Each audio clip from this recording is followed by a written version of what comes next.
So hi guys, good morning. It's me again. So try ko ngang mag-vlog.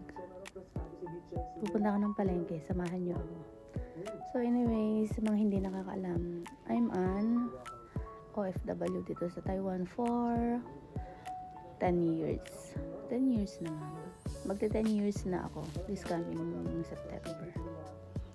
So yun, samahan niyo ako ngayong araw. Pupunta tayo ng palengke. Mamimili tayo.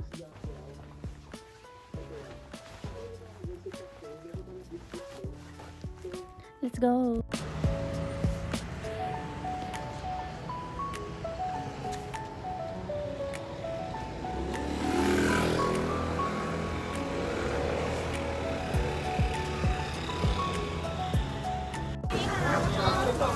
Guys, ipapakita ko sa inyo yung palengke na kahit halo-halo yung paninda, wala kang makikitang langaw. Yan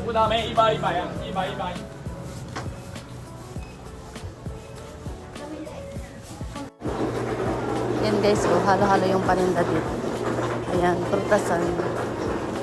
Tapos dito, manukan. Tignan nyo, walang langaw.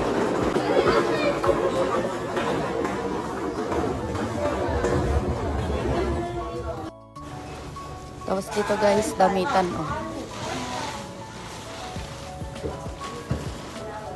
Ito guys, gulo yun.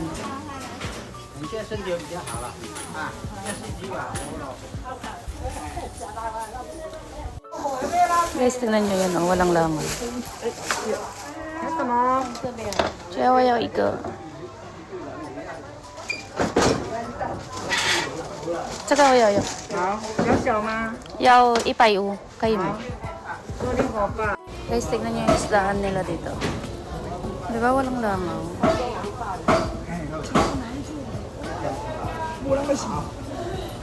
Very clean. 我是讲我哋呀。日本新生鲜蜜苹果。 Tapos may mga open food pa dito guys. Yung mga luto na. Wala talaga siyang lahat. Guys, grabe na yung mahal ng bilihin. First time mamamalengke.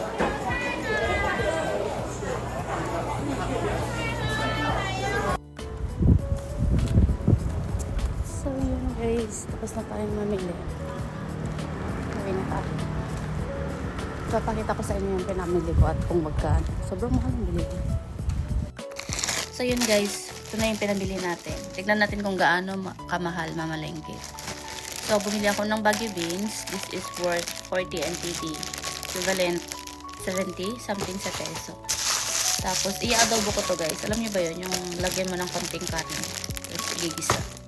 Tapos, bumili ako ng karne. Ulam ko na to for 3 days. Kasi 3 days yung magiging pasok ko. Usually, gabi lang naman ako na kain pag may pasok dito sa bahay. So, bumili ako ng worth 195. Equivalent sa 350 something sa peso. Diba mahal? Tignan mo, liit-liit lang. Hindi ko lang ito yung grams ko. Gusto ko na lang mag-itlog lalo. Ang itlog dito guys is mura lang. Kasi yung bentahan dito ng itlog ay per kilo. Tapos bumili na ako ng laurel, paminta, tapos oyster. So yun lang guys. Magluluto tayo ng oyster, ay ng adobo with oyster mamaya. So yun lang guys. Bye. Magluluto ako mamaya. Papakita ko sa inyo.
Kain na guys. For Filipino, it's weird, pero para sa kanila, pero it is